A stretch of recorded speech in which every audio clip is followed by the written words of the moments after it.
Buenos días a todos. Perdonad el retraso en empezar, hemos tenido un par de problemas técnicos. Me gustaría daros la bienvenida a todos los que asistís a este nuevo webinario tecnológico que organizamos desde AMOPIC, el clúster de maquinaria para construcción y minería, conjuntamente con Tecnalia. El webinario de hoy va a tratar sobre la extracción y la gestión de datos para el mantenimiento y operación óptima de equipos y maquinarias. La idea es conocer las últimas tendencias tecnológicas en soluciones de mantenimiento mediante sensorización avanzada e inteligencia artificial. Y para ello, hoy contamos con la colaboración de Tecnalia. Tecnalia es socio tecnológico de AMOPIC recientemente, es un centro tecnológico de referencia en Europa y se incorpora al clúster de maquinaria para construcción juntamente con otros centros tecnológicos como puede ser el Instituto Tecnológico de Aragón y el Centro Tecnológico Idonial. Para los que no conozcáis AMOPIC, AMOPIC es una asociación de fabricantes de maquinaria para construcción y minería, asociación de fabricantes españoles, y nuestra misión es ayudar a las empresas a mejorar la competitividad en mercados internacionales mediante la prestación de servicios, ya sea en áreas de promoción exterior, legislación, normalización e innovación tecnológica, como es el caso de hoy. La sesión de hoy va a durar cerca de 90 minutos. Hoy contamos con dos técnicos de Tecnalia que nos expondrán diferentes temas relacionados con el mantenimiento, la sensorización y la inteligencia artificial, y con la empresa Ceuco, que nos mostrará una serie de casos de éxito de monitorización y mantenimiento de grúas. Pues nada, dicho esto, me gustaría dar paso a Miquel Barrado de Tecnalia para que continúe con la jornada. Miquel, cuando quieras. Hola, muy buenos días y muchas gracias por la organización de esta jornada, Sergio. Estamos encantados de colaborar con la asociación AMOPIC y simplemente comentar que Tecnalia, como centro tecnológico que ha comentado Sergio, pues nuestro negocio principal es ayudar a las empresas cuando quieren desarrollar algo nuevo, mejorar un proceso o un nuevo servicio y quieren externalizar esa actividad porque no tienen un conocimiento. Y que nosotros podamos ayudarles con esa aportación y así pues desarrollar una nueva solución que luego pueden ellos llevar al mercado. Y bueno, pues tenemos actividades en todos los sectores industriales, entre otros pues el sector de la maquinaria y la construcción también. Y simplemente presentar a mis compañeros que van a participar hoy. En primer lugar participará Joaquín Rubio, que es el responsable del equipo de mantenimiento y fiabilidad de Tecnalia. En segundo lugar participará Jaime Gascón, que es investigador del equipo de análisis de fallos. Decir que, bueno, además de ayudar en eso que he comentado de desarrollar nuevas soluciones o nuevos productos o mejora de los existentes, también tenemos un 25% de la actividad aproximadamente relacionado con laboratorios de ensayos y certificación, que ahí es donde está Jaime y nos va a explicar de casos en los que están trabajando. Y en último lugar participará Ismael Bienvenido, que es el director general de Ceuco Grúas, que nos explicará este caso de éxito. Así que, sin más, doy paso a Joaquín para que explique pues, un poco cuáles son las tendencias relacionadas con la gestión del mantenimiento y la operación y todo lo que es la inteligencia artificial. Pues adelante, Joaquín. Muchas gracias. Muchas gracias, Miquel. Pues voy a compartir entonces mi pantalla para que podáis ver la presentación. Compartir y me avisáis, por favor, si efectivamente estáis viendo la pantalla. De momento no. Vamos a dar unos segundos, que esto siempre tiene un pequeño retraso.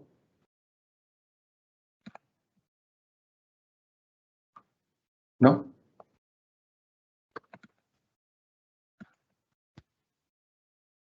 No. Vamos a ver. Ahora sí, ¿verdad? Sí. Un segundito. No hay cómo darle al botón adecuado. Vale, ya la estáis viendo en presentación con pantalla completa, ¿verdad? Sí. Vale, perfecto. Bueno, pues lo primero, muchas gracias a Amopic por la posibilidad de tener este webinar tecnológico y gracias, Miquel, por la presentación. Quería hacer notar que estaba inicialmente programado que mi compañero Diego Alar, que es compañero del equipo de fiabilidad y mantenimiento en Tecnalia y además es catedrático de Condition Monitoring en la Universidad de Luleå, donde además tiene mucha experiencia en tema de minas por la mina de Kiruna, que está allí muy cerquita de Luleå. Pues por un tema personal no grave, pero ineludible, que no ha podido mover, pues no ha podido dar el seminario. En todo caso, si posteriormente, después de las preguntas, alguna veo que está especialmente dirigida a algo que él puede completar, pues por supuesto nos pondríamos en contacto con quien hiciera la pregunta o con quisiera tener más información para tanto Diego como yo poder continuar la conversación. Y como ha comentado Miquel y Sergio, vamos a hablar del tema de mantenimiento, nuevas soluciones de mantenimiento y tecnologías, ¿vale? ¿Por qué meternos en mantenimiento? ¿Por qué meternos en el berenjenal? Entiendo que si están en esta charla es porque están interesados ya en el tema, ¿no? Pero bueno, pues si quieren convencer a sus jefes, el caso es que tanto desde el punto de vista de mundo académico como desde el punto de vista de empresas, el tema de mantenimiento predictivo, de Predictive Analytics, analítica orientada al mantenimiento, es uno de los principales topics que están identificados como drivers para los próximos años, ¿vale? Como tendencias tecnológicas que van a habilitar la posibilidad de generar nuevos servicios y nuevas oportunidades de negocio.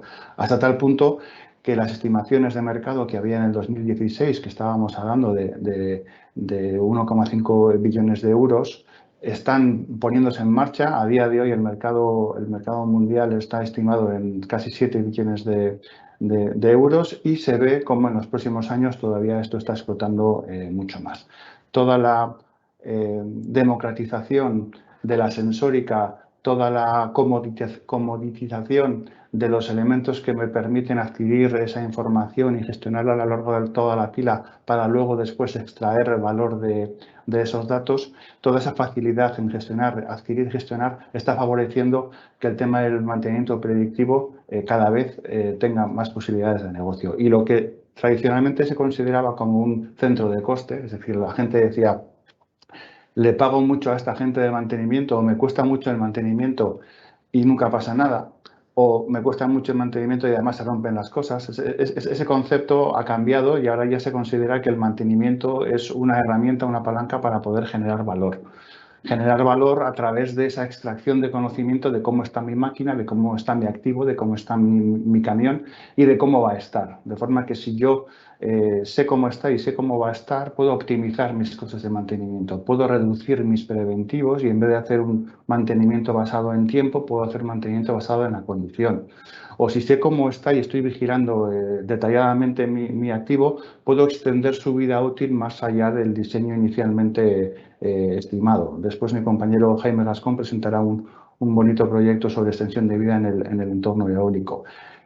Máquinas mejor mantenidas, por otro lado, serán más eficientes, consumirán menos, podrán ejercer su trabajo, su misión con unos parámetros de calidad más adecuados, con lo cual habrá menos costes asociados, por ejemplo, a problemas en calidad. Y por último, lo más evidente, una máquina más mantenida es más fiable, es más disponible y puedo incluso llegar a reducir mi parque de máquinas porque el conjunto en sí es más eficiente.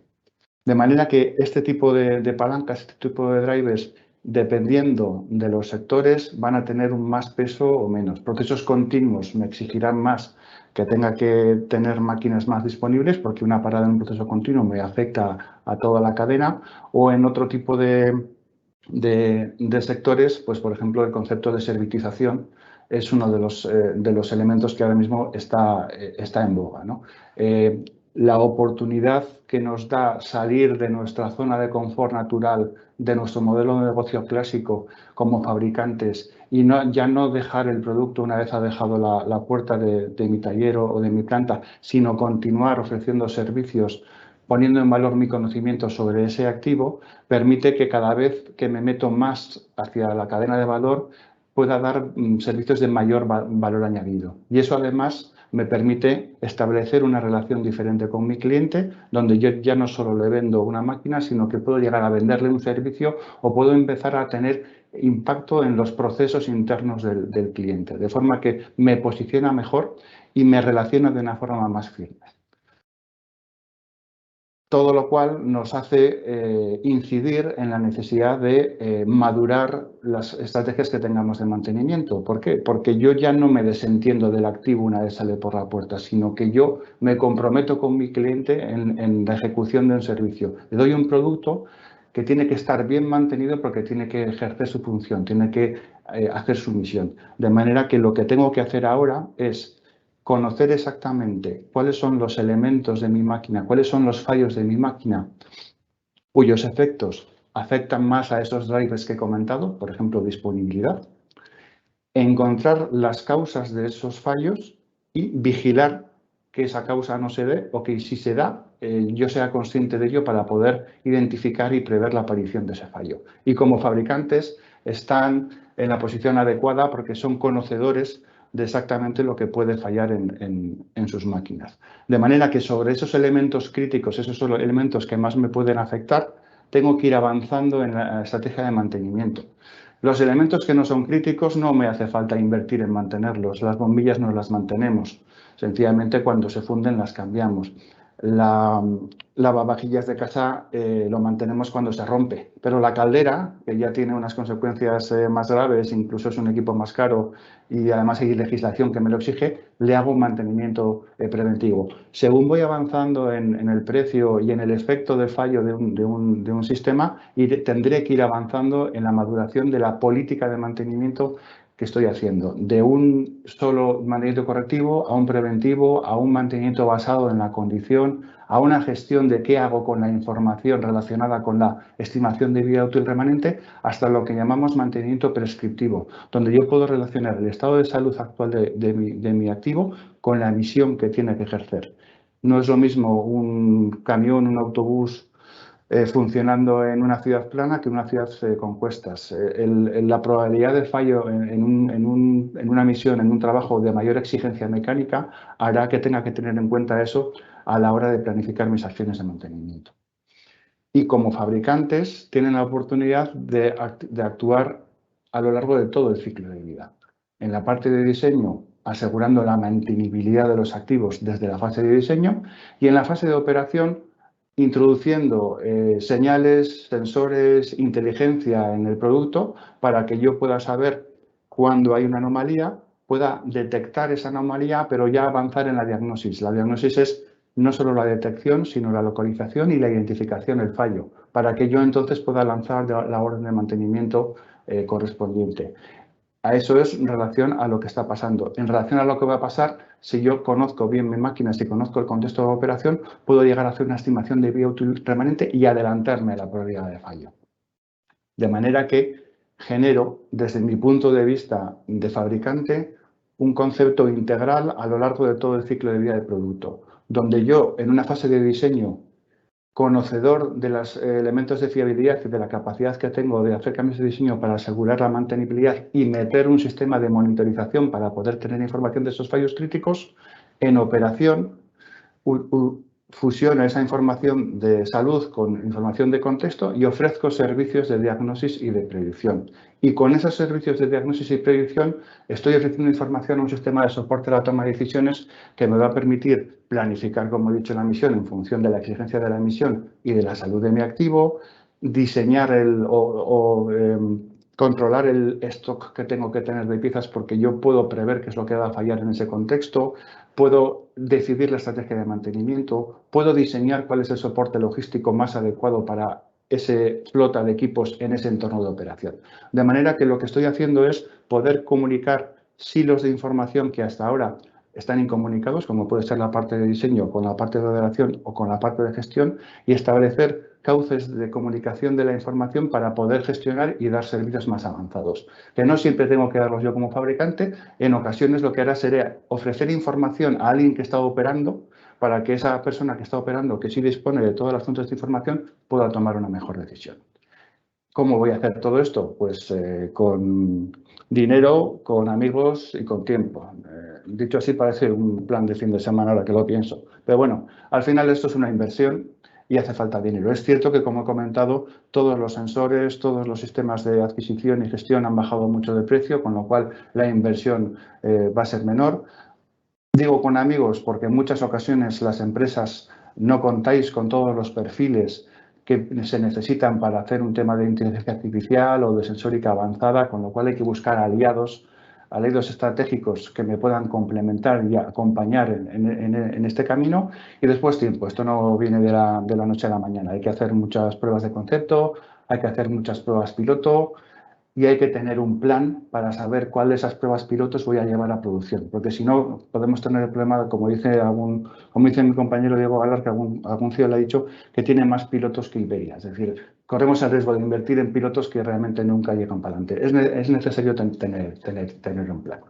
De forma que esa tecnología la ordenamos y sobre un componente, un nivel de sistema, un nivel de sistemas, seamos capaces de decidir, como he comentado, cuáles son los elementos críticos para mi disponibilidad o para la ejecución de mis funciones, diseño un sistema de captura de información, lo subo hacia arriba, lo proceso y lo ordeno, y a partir de esa disponibilidad de los datos es cuando puedo llegar a un análisis de extracción y conocimiento. Y puedo empezar a aplicar ya técnicas de inteligencia artificial, meramente para ofrecer información útil que una persona experta pueda llegar a identificar, o a través de sistemas automáticos de diagnosis y de prognosis.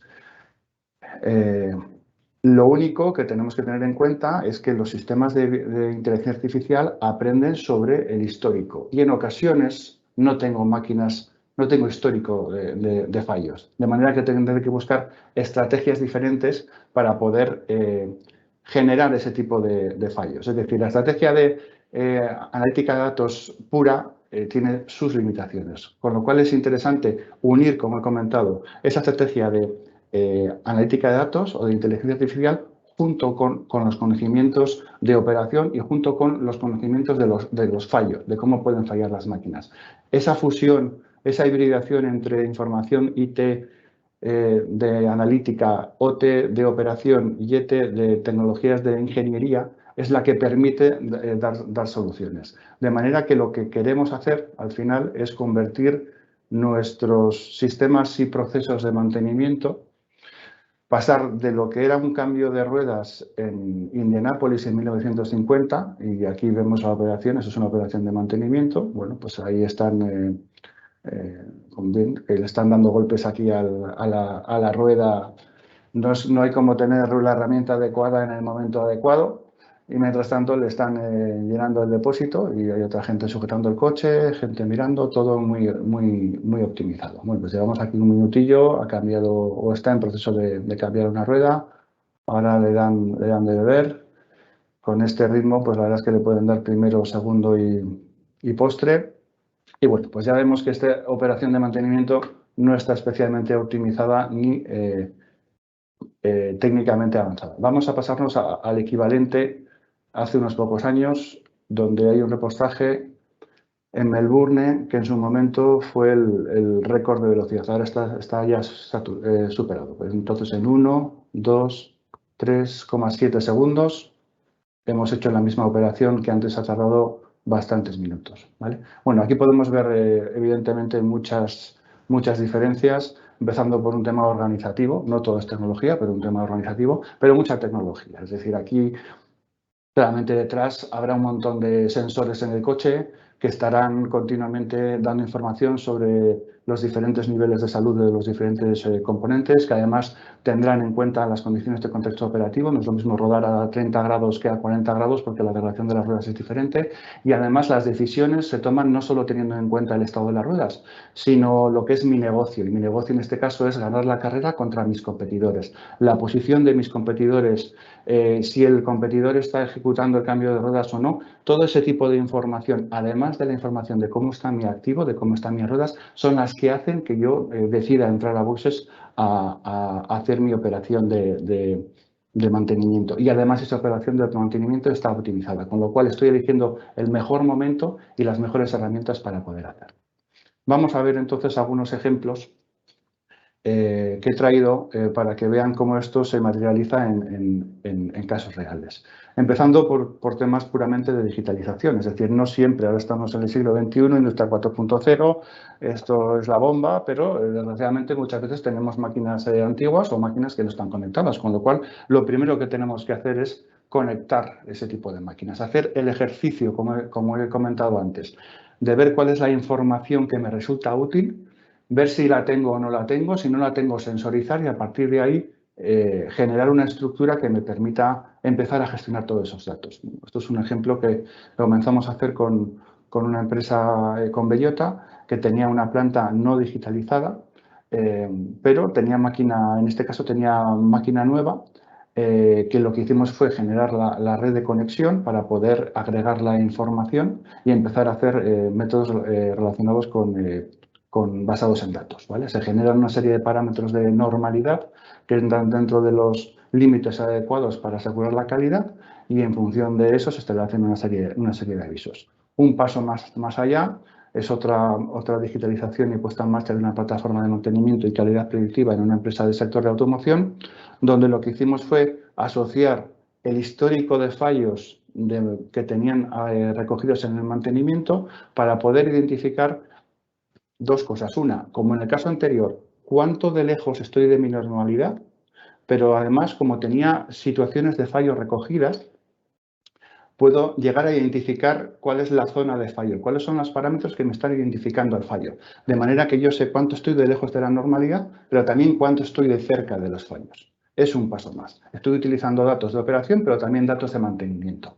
Pero como he comentado, los modelos basados en datos tienen sus limitaciones. Hay modos de fallo escondidos que no han sucedido o que yo no he sido capaz de recoger, con los cuales no puedo alimentar al sistema. Y si el sistema no los conoce, no va a ser capaz de reconocerlos. Es entonces cuando se da la situación de que yo tengo máquinas sobremantenidas, máquinas donde no tengo información de esos fallos y aparecen lo que se llaman cisnes negros, cosas inesperadas. Y aquí lo que tengo que hacer es complementar la información que tengo de los sensores y el histórico largo o pequeño que obtengo con mi conocimiento de cómo están fallando las máquinas, con mi conocimiento de las máquinas y con el contexto donde se están operando. Lo que comentaba antes de esa convergencia entre las diferentes fuentes de datos.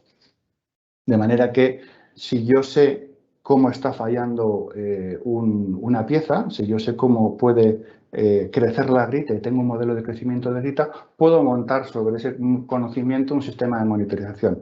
Este es un ejemplo que comentará mi compañero Jaime Gascón, que lo habla detrás de mí, un ejemplo muy interesante de integración de diferentes fuentes de conocimiento.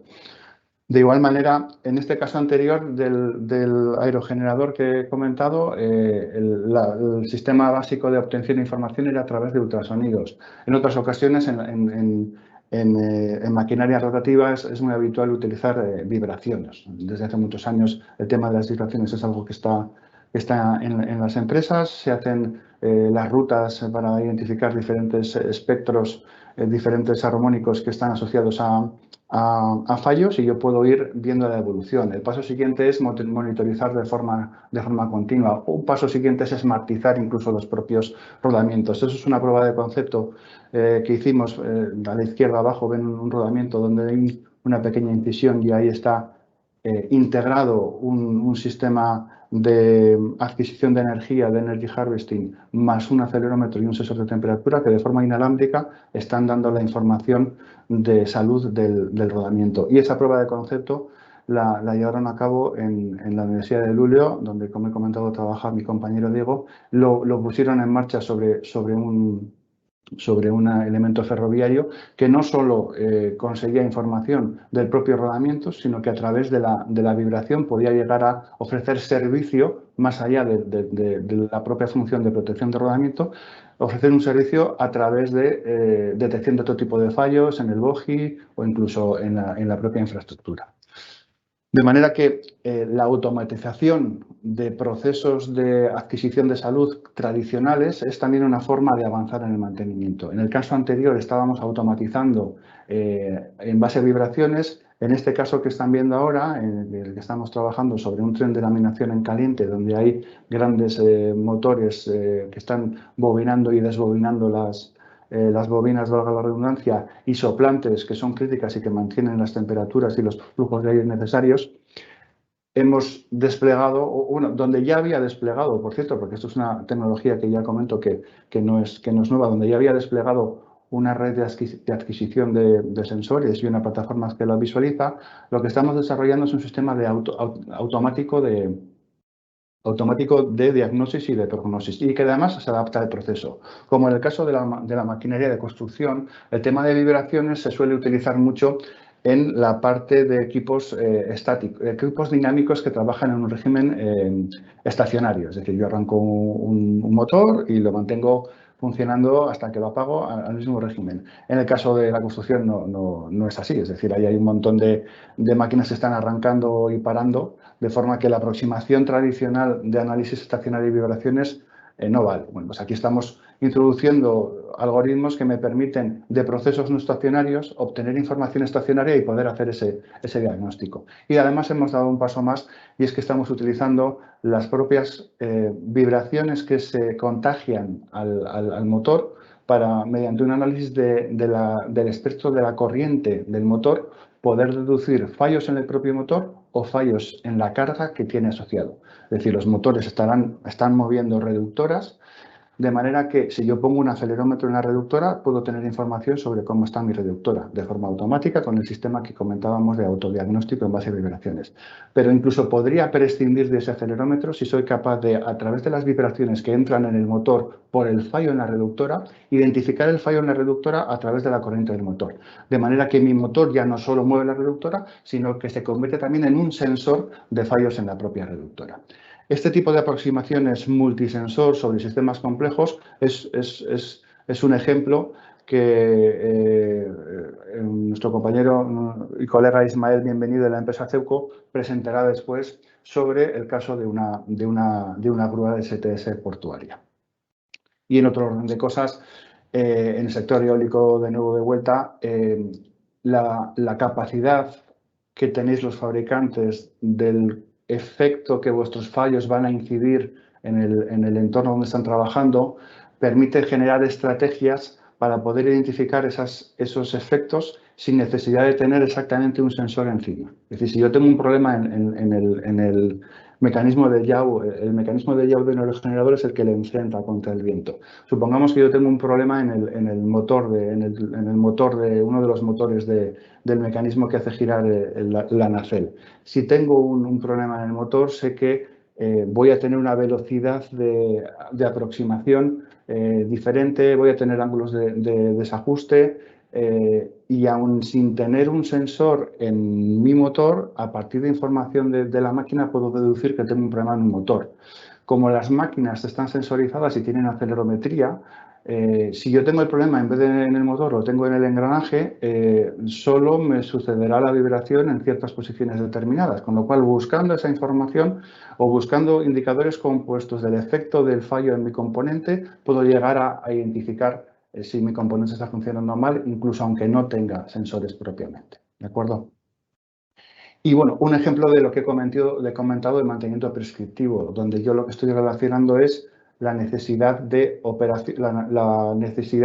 algo y el efecto que tiene ese algo sobre la salud de mi activo y la forma de tomar la decisión. Porque yo puedo tener una estimación de vida útil remanente, pero si estoy fabricando una referencia fina y que no me exige mucho, mi máquina durará más. En cambio, si tengo que fabricar una referencia con un espesor de chapa mayor y con un ritmo de trabajo más fuerte, pues la estimación de vida útil remanente será menor. De manera que el poder aprender a cómo las diferentes referencias y las diferentes condiciones de operación afectan a la salud y a la probabilidad de fallo en mi equipo es una información relevante para el que tiene que programar la fabricación de diferentes referencias. Este tipo de soluciones las estamos implementando con usuarios de prensas para poder ofrecerles ese tipo de información de salud asociada a referencias. Desde el punto de vista de fabricante también estamos trabajando, es decir, lo que comentaba, como fabricante tienes la oportunidad de trabajar desde la etapa de diseño y de empezar a monetizar ese conocimiento en las diferentes fases y ciclos de vida del activo, metiéndose en casa del cliente. En este caso estamos trabajando con un fabricante de prensas también del sector de la automoción y lo que comentaba al principio, estamos ayudándoles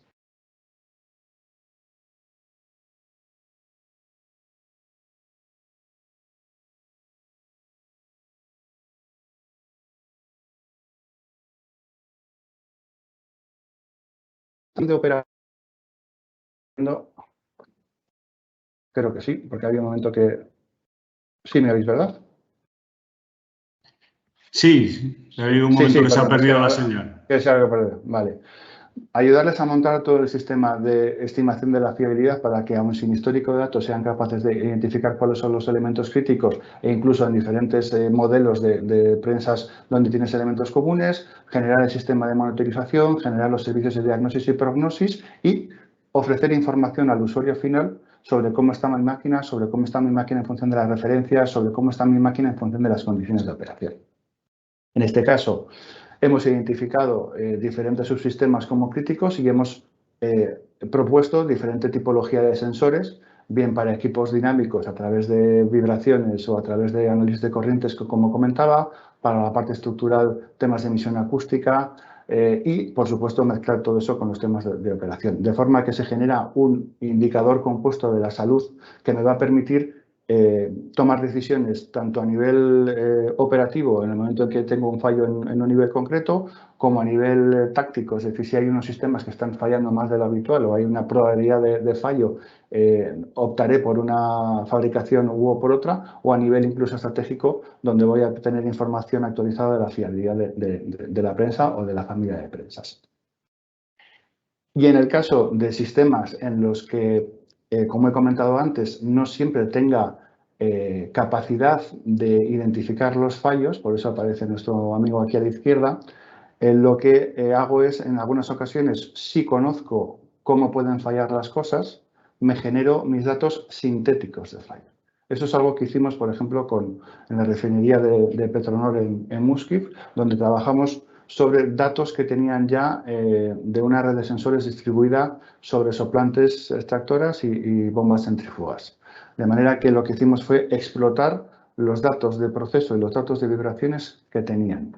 Y lo que hicimos fue un sistema que era capaz de detectar anomalías y asociarlas a cada tipo de fallo. Y para poder estimar la vida útil remanente del sistema, lo que generamos fue zonas de fallo muy grave sintéticas, porque lógicamente tienen muy pocos datos de fallo porque mantienen muy bien sus equipos. Lo que hicimos fue generar espectros de vibración de cómo vibraría esa soplante en el caso de que tuviera una desalineación, cómo vibraría esa soplante en el caso de que un rodamiento estuviera dañado. Y generamos esas zonas rojas de fallo para generar un sistema robusto de diagnóstico que les permite, aun sin tener histórico de fallos, poder generar ese diagnóstico y esa prognosis. Otra aproximación es la simulación ya no solo del fallo concreto, sino de un sistema completo de un activo. En este caso, el sistema que modelamos fue un sistema del ferrocarril, el HVAC, el sistema de climatización, que es un sistema que, como he comentado, ahí tiene un mantenimiento preventivo. Cada 2 meses se cambian los filtros. ¿Realmente es necesario cambiar los filtros cada 2 meses? No lo saben. Lo tienen estimado por fabricante, pero realmente no saben si en el contexto en que esos trenes operan, el nivel de polvo, el nivel de polen hace que se sature o no se sature. Con lo cual no tienen señales nunca de cómo afecta un filtro saturado en funcionamiento a los parámetros de operación de un sistema de climatización. ¿Qué hacemos? Simulamos el sistema de climatización, simulamos el filtro y simulamos un filtro saturado. De manera que cuando saturamos ese filtro, el caudal de aire baja, el intercambio de color disminuye y sabemos cómo 3 o 4 pasos más abajo cambian ciertos parámetros que tienen sensorizados. Estamos generando datos sintéticos de fallo, estamos generando un gemelo digital del sistema donde podemos infectar fallos y generar datos de operación para que luego un sistema basado en datos sea capaz de reconocer esa serie de fallos. Y ya termino. Hemos empezado hablando de cómo el tema del mantenimiento predictivo es un must, es decir, ahora mismo es un hot topic y hay negocio. Además, hay un cambio de paradigma, el mantenimiento es un aportador de valor a través de todas esas palancas que hemos comentado, y en el caso de fabricantes, la línea de servitización es especialmente interesante para poder generar nuevos modelos de negocio y servicios de mayor valor añadido, desde el diseño hasta la operación como oportunidad para lo que son los fabricantes, evolucionando en los puntos críticos que he identificado mis sistemas de monitorización para poder hacer una diagnosis y una prognosis, con un montón de tecnologías a mano que permiten trabajar tanto a nivel de componente como de su sistema, como de sistema o como de flotas de sistemas, con cuidado de que los modelos basados en datos que ya tienen su mérito, es decir, los primeros pasos son relevantes, el poder sensorizar, digitalizar y obtener información, eso ya te cubre un montón de problemas, pero recordemos que no siempre tenemos información de todos los datos porque no teníamos el sistema sensorizado o porque no tenemos los datos bien etiquetados, de forma que esa fusión entre el conocimiento de ingeniería, el conocimiento de operación y los datos es necesario, y al final lo que nosotros intentamos es obtener información para pasar de un sistema de 1950 a un sistema del siglo XXI. Y por mi parte, eso era todo. Doy paso entonces, sin más, porque según ha comentado Sergio, las preguntas serán al final de la sesión. Doy paso a mi compañero Jaime Gascón, que pasará a explicar, como he comentado, entre otras cosas, el sistema de monitorización en eólica. Muchas gracias. Gracias, Joaquín. Si consigo presentar en pantalla mi escritorio.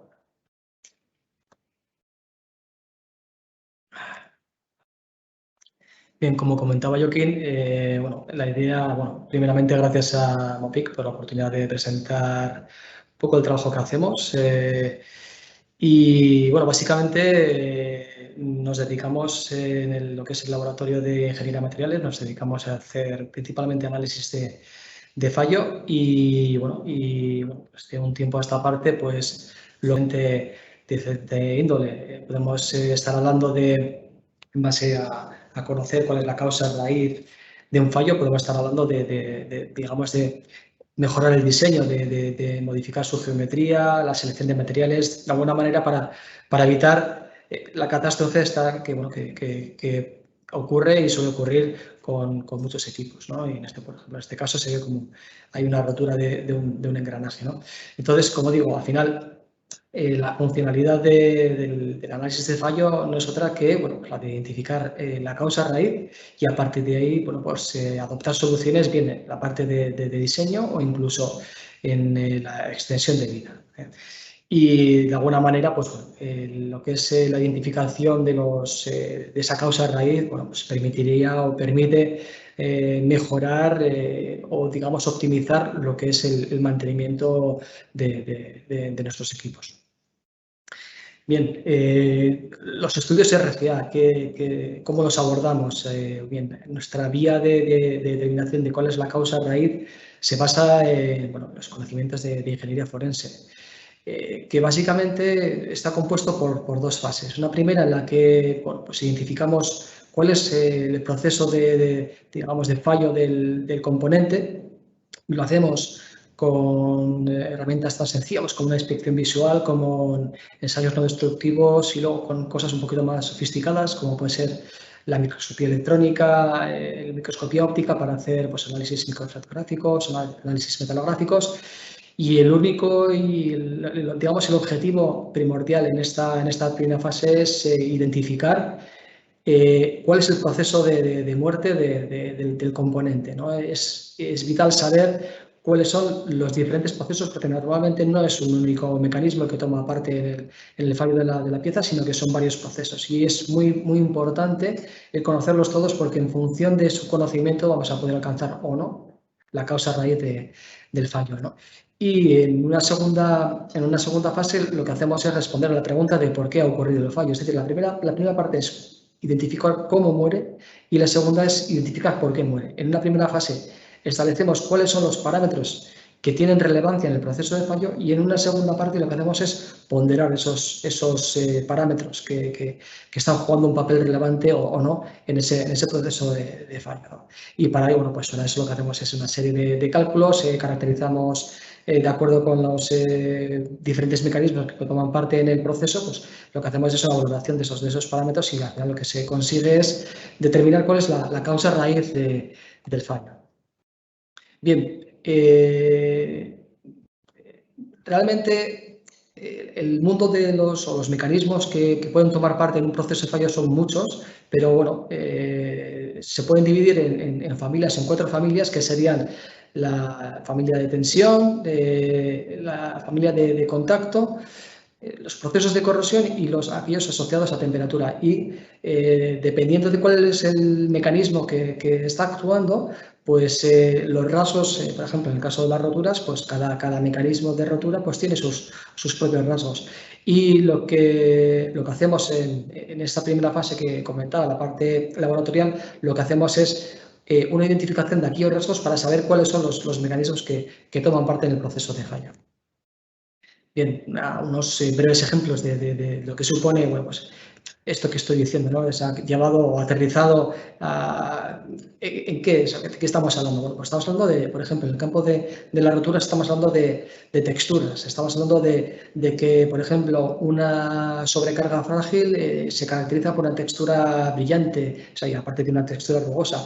Todas las sobrecargas, en mayor o menor medida, tienen una cierta rugosidad y dependiendo de si es un aspecto mate o si tiene un aspecto brillante, pues podemos catalogarlas como frágiles o las podemos caracterizarlas como roturas dúctiles. Luego esto, si lo analizamos al microscopio, obviamente tiene otros rasgos, pero ya solamente a simple vista se pueden identificar si estamos hablando de si la rotura es fruto de una sobrecarga, si esta es frágil, si está dúctil o incluso si es una rotura por fatiga. Si habéis elaborado una rotura por fatiga y lo habéis analizado, ya sabréis que se caracteriza por una serie de marcas que se llaman playas de fatiga y que luego aparte, bueno, pues la textura es una textura suave y mate y bueno, pues en base a estos rasgos se caracteriza un poco cuál es el mecanismo que ha ocurrido en mi pieza. Bien. Además de las texturas de las superficies de rotura, tenemos estos rasgos como pueden ser, en el caso de las sobrecargas de tipo frágil, tenemos unas marcas direccionales que se llaman o se denominan chevrones y aparte de poder o ayudarnos a diagnosticar que se trata de una rotura de tipo frágil, nos permite identificar el origen de la rotura y esto es muy importante porque en la medida en la que no seamos capaces de identificar el inicio del fallo, pues estaremos menos capacitados para prevenir fallos futuros, ¿no? Entonces, bueno, en ese sentido, el poder analizar estos rasgos es algo vital de cara un poco digamos, a poder diseñar adecuadamente mi sistema de monitorización, con el cual podría hacer un mantenimiento más adecuado, ¿no? Y en el caso de una rotura por fatiga, que es esta que tenemos aquí, que en este caso es una soldadura, bueno, pues en el caso de los fallos por fatiga, si bien es cierto que en muchos casos las playas de fatiga nos ayudan a identificar dónde está el origen de la fatiga, en otros casos no es así. Por ejemplo, en este caso, las playas de fatiga, pues como veis aquí hay un montón de planos de fatiga, cada uno con su propio inicio, pero realmente el inicio está localizado en la raíz de la soldadura, donde tenemos un montón de defectos y a partir de esos defectos se producen los inicios que bueno, están caracterizados por estas marcas que se denominan marca Ratchet y nos permiten identificar o nos permiten establecer el origen del fallo por fatiga. Como decía antes, es vital el poder saber dónde está nuestro inicio porque el no saberlo pues nos va a condenar a hacer un mantenimiento pues, posiblemente no adecuado. Bien, también podemos hablar de los planos de propagación de las roturas que nos van a ayudar a identificar cuáles son los esfuerzos que están actuando. Esto es interesante porque hay veces que, como decía Joaquín, hay cines negros, hay cosas que no habías tenido en cuenta y están ocurriendo en la realidad y, por ejemplo, el que, yo qué sé, asumir que mi eje está trabajando a torsión y de repente te encuentras con que tienes una rotura plana, pues eso quiere decir que a torsión, pues igual no está trabajando. Y eso quiere decir que no está trabajando adecuadamente y es posible que el origen del fallo pues esté relacionado con unas cargas que no tendrían que estar ahí. Y bueno, pues un poco el análisis de los planos de rotura en los cuales se produce la propagación de la grieta nos va a permitir pues el identificar cuáles son los esfuerzos que están actuando, ¿no? Y vamos a hablar en el caso de tracciones o flexiones, pues bueno, son espirales planos transversales con labios de salida a 45 grados de mayor o menor extensión en función de la ductilidad del material. Si hablamos de compresiones, pues son espirales roturas a 45 grados y en el caso de las torsiones, pues dependiendo de la ductilidad o fragilidad del material, pues estaríamos hablando de, bueno, pues de planos, en el caso que sean un material frágil, pues hablando de planos de hélices de 45 grados o en el caso de que sea un material dúctil, pues estamos hablando de roturas a 90 grados o incluso en planos a 0 grados. Entonces, todo esto nos permite, es importante porque nos permite contextualizar un poco cómo ha fallado el componente y cómo es la forma más adecuada de poder prevenir esas futuras roturas, bueno, colocando un sistema de monitorización que específicamente vaya a identificar o a detectar esos procesos de fallo en evolución. En el campo de los esfuerzos de los componentes sujetos a esfuerzos de contacto, como en el caso de los rodamientos o en el caso de los engranajes, pues los mecanismos de fallo pues son diferentes, obviamente, porque las condiciones de funcionamiento no son las mismas y bueno, pues aparece aquí como pues, mecanismos tales como middleware, como es un desgaste abrasivo, el galling, fretting, spalling. Todos estos son mecanismos con sus propias características y únicamente ya con un primer vistazo ya puedes direccionar un poco el origen del fallo. En este caso, por ejemplo, estamos hablando de que tenemos un proceso de middleware que seguramente lo que hace es generar diferentes planos de desgaste. Posteriormente se genera un proceso de surface distress, que es bueno, lo que le confiere este aspecto mate a la superficie, y por último lo que tenemos son un montón de desconches vinculados a un proceso de spanning. Como veis, de un simple vistazo ya podemos un poco direccionar el origen del fallo y a partir de ahí pues, bueno, intentar acotar un poco mejor aquellos parámetros que sean más interesantes para poder monitorizar. Y por último, como decía, estaría la segunda fase, es decir, primeramente hemos identificado cuál es el proceso de muerte del componente y por último lo que tenemos que hacer es de todas esas variables que toman parte, que pueden tomar potencialmente parte en el proceso de fallo, identificar aquellas, ¿no? Entonces aquí lo que hacemos es de alguna manera valorar, ¿no? Las acciones externas, está puesto como cargas, pero realmente es la acción externa que puede ser tensiones, que también puede ser temperatura o puede ser un medio corrosivo y lo tenemos que enfrentar a la resistencia frente a ese mecanismo de fallo.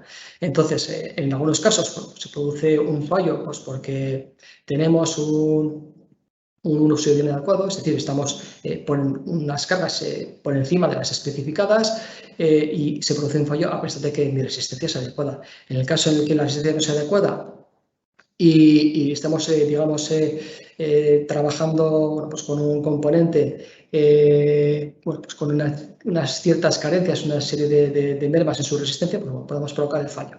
Al final, de lo que se trata es, dependiendo del mecanismo, pues utilizar las ecuaciones pertinentes y valorar las diferentes variables, pues un poco para ver cuál es el responsable del proceso de la causa raíz del fallo. Bien, a continuación voy a presentar una serie de casos para que veáis un poco bueno, pues, qué soluciones se implementan o cuáles son las soluciones que se recomiendan. Y aquí bueno, empezamos con uno de los tornillos que pertenecía a la unión de uno de los tramos de brida de una torre de un generador que sufrió una rotura, como veis aquí se ve claramente que es un proceso de fatiga que inicia en un montón de puntitos. Aquí pues, se pueden ver las máscaras ratchet que corresponden o que dividen los diferentes inicios de la fatiga, y el origen de la rotura pues no es otro que un error en la capa de galvanizado, que lo que permite es, o lo que hace es, de alguna manera, generar una intercara que permite la transferencia de las grietas de la capa de galvanizado a lo que es el sustrato de acero, lo que es el tornillo. Y a partir de ahí, bueno, lo que hacemos es, de alguna manera, rebajar la resistencia a fatiga del tornillo y a partir de ahí, pues, bueno, generar una rotura, un fallo prematuro. En este caso, pues, la recomendación fue la de la revisión del proceso de cincado. Tenemos otro ejemplo, bueno, nos dedicamos mucho a lo que es el sector eólico y, por lo tanto, pues, bueno, muchos de los ejemplos que vais a ver aquí son de ese sector. En este caso, estamos hablando de un rodamiento de pala. Es un rodamiento que lo que permite es ajustar el ángulo de ataque de la pala de alguna manera para gestionar de la mejor manera la potencia del aerogenerador. Y en este caso, pues, lo que tenemos es un fallo prematuro en 10 rodamientos a partir de uno de los taladros. Bien. Lo que tenemos aquí, como en el caso anterior, lo que se ve claramente son las playas de fatiga. Una vez que abrimos el taladro, lo que vemos es la superficie de rotura, y lo que podemos identificar son las playas de fatiga. Vale, como decía antes, en este caso tendríamos un ejemplo de un cisne negro, una cosa que nadie esperaba, y que es esta picadura de aquí, una picadura de corrosión, que lo que genera es lo que hace es cortocircuitar la fase de nucleación del proceso de fatiga. Lo que hacemos es generar un pequeño defecto, y a partir de ese defecto lo que se produce es el fallo por fatiga del rodamiento de pala. ¿Y cómo ocurre esto? Pues ocurre sencillamente por el hecho de que hay una transferencia de galvanizado, de la capa de galvanizado de los tornillos a la superficie, se produce un proceso de corrosión, y esa corrosión se traduce en esta pequeña cavidad, que lo que provoca es una reducción de la vida de fatiga del rodamiento.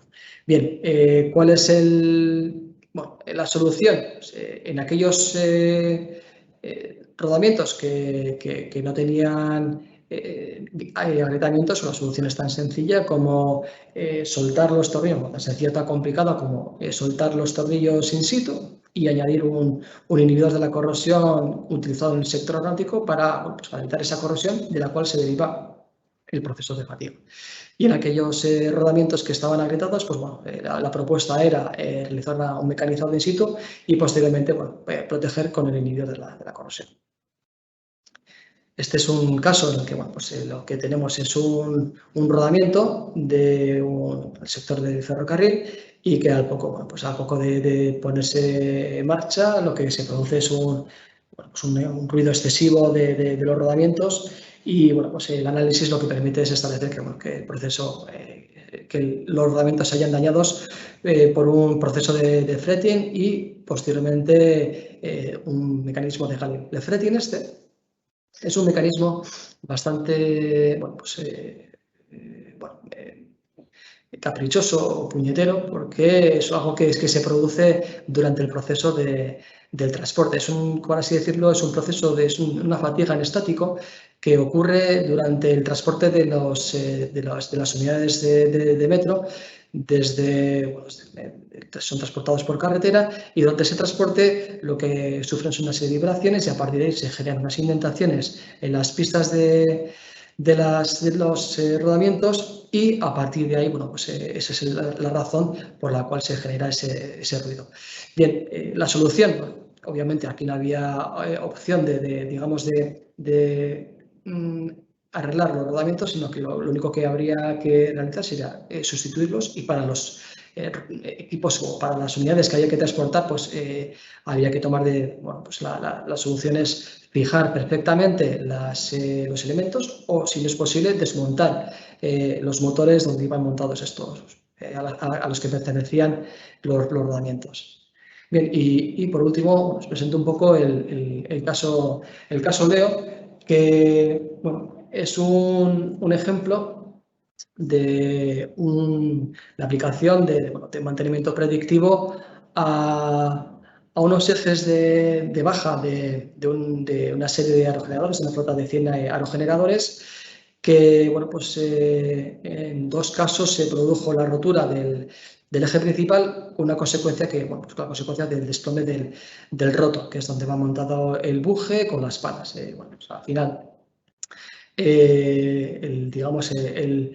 la patología que se determinó en base al análisis de fallo fue que primeramente se produce un fretting, a partir de ahí una fatiga por flexión, y posteriormente una sobrecarga frágil, que es esta que está dibujada en amarillo. Es decir, como veis aquí, tenemos una fatiga que se propaga casi hasta el 50% de la sección, y una vez que alcanza este punto, lo que tenemos es una sobrecarga de tipo frágil. Bien.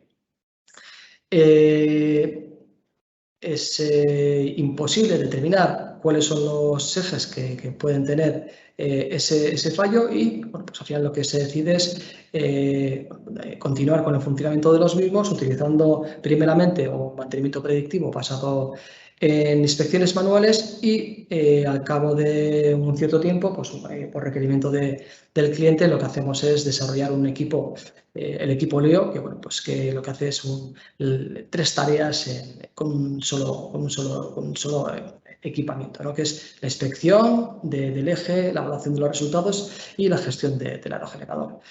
Bien, realmente, ¿qué es lo que pretendemos o qué hay detrás de Leo, ¿no? Pues detrás de Leo hay conceptos como que las grietas son controlables, es decir, las grietas de fatiga tienen una serie de ecuaciones, se puede prever su crecimiento y por lo tanto pues, bueno, se puede convivir con ellas y en base a ese conocimiento de la evolución es posible minimizar los costes de lo que es la gestión de los activos. Al final, ¿qué es lo que pretendemos con el mantenimiento predictivo? Lo que necesitamos o lo que estamos buscando es, en base a lo que intentamos de alguna manera es gestionar esos daños que tenemos, que en este caso son grietas, vigilamos su evolución garantizando la integridad estructural del activo, que en este caso es un aerogenerador. ¿Y esto cuándo es aplicación? ¿No? ¿Cuándo se puede aplicar? Bueno, pues esto es en aquellos casos en los que, bueno, pues por temas económicos o por temas de plazos en los cuales hay que seguir operando, pues bueno, hay que garantizar esa integridad y en este caso, pues bueno, lo hacemos con mantenimiento predictivo, controlando las grietas que teníamos en los ejes de baja. Bien, ¿son controlables todas las grietas que pueden afectar a nuestros equipos? Bueno, no todas son controlables. Hay algunas que sí y otras que no. Estamos hablando de mecanismos controlables, mecanismos que van poco a poco y que bueno, se pueden resumir en fatiga, que pues, es un mecanismo que se caracteriza, bueno, está vinculado a cargas cíclicas, CRIP, que es un mecanismo que combina cargas y temperatura, y estamos hablando también de SCC, que es un mecanismo que combina cargas y un medio agresivo. En el caso de la fatiga, pues digamos, tenemos normativa que nos permite garantizar la integridad de la estructura mediante, bueno, pues aquí aparece la RITI 7910 y la API 579, que de alguna manera pues, nos permiten saber para un componente sujeto a unas tensiones y con un tamaño de grieta concreto, pues saber en qué punto del diagrama FAT se encuentra. En el momento en el que el punto de gestión del activo está por fuera de esa zona de control, de esa zona segura, pues es esperable un fallo y por lo tanto, pues bueno, ahí es donde tendríamos que parar, o casi mejor si paramos un poquito antes. Bien, como decía, esta herramienta nos permite ver la evolución de las grietas y a partir de aquí podemos estimar cómo va a ser esa evolución de las grietas de fatiga, que bueno, que la característica principal es que son grietas con una evolución exponencial, le cuesta mucho arrancar y consumimos mucha vida con tamaños de grieta pequeños, pero en el momento en que ya empieza a dispararse, pues bueno, ya la vida ya remanente es muy, muy pequeñita. La detección de las grietas viene de la mano, en este caso, de equipos de ultrasonidos convencionales que nos permiten detectar la presencia de la grieta, su posición y establecer el tamaño de la misma. Y al final, bueno, con el tema de inspecciones manuales, lo que hacemos es bueno, una gestión de las inspecciones a tercios de la vida controlable. ¿Por qué? Porque si lo hiciéramos...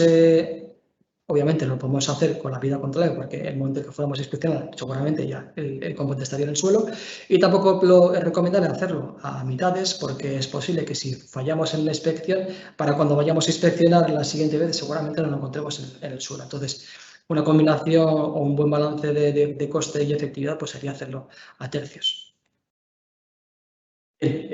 Como decía antes, en el caso de Leo, pues tenemos que gestionar un fallo en un eje que inicia por un proceso de fretting que bueno, tiene estas características, es un daño de superficie con este aspecto y a partir de aquí se genera una grieta por fatiga. Y al alcanzar un tamaño crítico, pues se produce el fallo catastrófico. Como decía antes, pues es fruto de un error geométrico, una falta de interferencia entre el rodamiento y el eje, de la cual se deriva el fretting y a partir de ahí la fatiga por flexión. Dos opciones: sustituir los ejes, lo cual implicaba un desembolso de 33 millones, lo cual era ciertamente inasumible, no solamente por el tema económico, sino también por el tema de plazo de entrega. Con lo cual, la alternativa era seguir operando aerogeneradores que estaban agrietados, que, como decía antes, bueno, es una alternativa, conociendo cómo se va a propagar esta grieta, es una alternativa viable, tiene sus costes. En este caso, estamos hablando de un coste anual de 250.000 euros en esta flota de 100 aerogeneradores y bueno, pues eso es un poco el contexto económico. Bien. A raíz del tema de crisis y demás que sufrimos allá por 2008-2012, pues hubo un requerimiento de recortar presupuestos y bueno, pues había dos opciones: o rebajamos el coste de los inspectores o rebajamos, lo cual implicaba un riesgo en la capacidad, porque en la medida en la que reduces el coste de los inspectores, rebajas también su capacitación y eso implica un riesgo ciertamente inasumible de cara a la gestión de un activo como este. Y la otra alternativa era, bueno, pues, desarrollar un equipo que hiciera de forma autónoma el tema del mantenimiento predictivo, con las tres tareas: inspección, valoración de resultados y gestión del activo. Las ventajas, pues, bueno, puntos mejorables de la inspección manual, porque básicamente se desaprovecha el 50% de la vida, hay que pararlo, bueno, y conforme la grieta avanza, pues las inspecciones son muy numerosas y complica mucho la operación del equipo. Y en el caso de, bueno, pues, ¿cuáles son las mejoras? Pues obviamente el tema de la vida, ¿no? El tema de un aprovechamiento de hasta el 96% de la vida remanente o la vida útil del componente. Y sobre todo el no tener que parar, porque aquí hacemos inspecciones de forma continua. Bien, ¿cuál es el concepto de Leo? Leo es tan sencillo, tan complicado como, sabiendo cómo evolucionaba la grieta, era tan sencillo como colocar diferentes sensores en la periferia, en el extremo del eje, y en la medida que la grieta se iba propagando, pues la detección de la grieta, pues por parte de los diferentes sensores, nos iba a permitir saber el tamaño concreto de la misma. Y a partir de aquí, bueno, una vez que alcanzara un tamaño crítico, un tamaño que consideramos estos crítico, la idea era parar el aerogenerador. El proceso de desarrollo, bueno, pues ciertamente costoso, no en tiempo, sino en recursos y en esfuerzos, y bueno, pues un poco aquí se ve reflejado. Y bueno, pues nos llevó un tiempo de aproximadamente desde un TRL1 hasta un TRL9, pues en el plazo de 3 años. Aquí un poco lo que es la selección el casting de palpadores, que al final nos decantamos por 8 palpadores MB4S, que son palpadores de recto de 4 MHz y un número total de 8, de tal manera que éramos capaces de ver las grietas que nos interesaba ver. También hubo que hacer un desarrollo en cuanto a acoplantes, sistema de fijación electrónica, bastante laborioso y bueno, pues daría como para estar horas y horas hablando de ello. Y finalmente lo que conseguimos fue esto de aquí, es decir, nos hemos propuesto un objetivo de, bueno, pues en la fase 1, en la primera fase en la que detectamos grietas, adelantarnos 1 o 2 meses respecto a un fallo teórico, y realmente el resultado que obtuvimos fue de 1 a 4 meses, es decir, tenemos una horquilla un poquito mayor, pero bueno. Es el resultado que obtuvimos. Y lo más importante, yo creo que es el tema del aprovechamiento. Con las inspecciones manuales estamos hablando de vidas consumidas del 50% de la vida remanente o de la vida total, y con este equipo estamos hablando de aprovechamientos de hasta el 95% de la vida del eje. Bien. Actualmente, pues bueno, lo que tenemos es ya un sistema variado en campo, los resultados aceptados por fabricante del aerogenerador y del propietario del parque eólico, y bueno, pues desde 2018 tenemos 100 equipos Leo gestionando ejes agrietados y por el momento sin ningún tipo de problema. Y por mi parte, poco más, doy paso a Ismael, bienvenido de CEPCO, que os va a contar un poco caso de éxito. ¿Sí me escucháis? Buenos días. ¿Sí? Sí, Ismael, sí. Se me escucha, ¿verdad? Sí. Vale, perfecto. Bueno, muy buenos días a todos. Al final he conseguido, como veis, estoy en el ordenador del compañero Joaquín. He conseguido llegar a la presentación. Bueno, mi nombre es Ismael, bienvenido. Os voy a... veo que ya lleváis 1 hora y media pasada. Voy a intentar hacer un poco... Pues no sé, por lo menos si... No sé si hay turno de preguntas al final, pero bueno, vamos a intentar ser un poco dinámico. Muy bien, mi nombre es Ismael, bienvenido. Soy director general de Ceuco. Yo os voy a dar una pincelada. ¿Se ve ahora la presentación?